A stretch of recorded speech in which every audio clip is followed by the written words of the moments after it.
Good morning guys, তোমরা কেমন আছো? আমি ভালো আছি। তো আমরা আজকে বিয়ের সকালে উঠে গেছি, জলদি চান টান করে গাড়িতে বসে গেলাম। এখন আমরা যাব মন্দির, কেন কি ভাইয়ের জন্য প্রসাদ আনার আছে, আর ওর কাপড় চোপড় ঠেকানো মায়ের কাছে ঠেকিয়ে করে আনার আছে, যেগুলো কি বিয়েতে পরবে।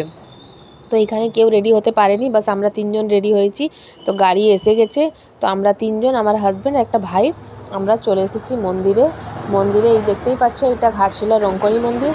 আমরা যাচ্ছি, আগে মায়ের পুজো করে নিব সকাল সকাল। আর এই শাড়িটা আমার ভাই আমাকে দিয়েছে বিয়েতে, আমাকে একটা ডায়েরি, আমাকে 3-4টা শাড়ি দিয়েছি। তো সকালে আমি এইটা পরেছি, তারপরে একটা অন্য দিয়েছে যেটা কি পরে পরবো, আর রাত্রে একটা বিয়েতে যেটা পরবো ওটাও দিয়েছে, আমার ভাই দিয়েছে আমাকে শাড়ি। আর মামিকেও এইটাও আমার ভাই দিয়েছে।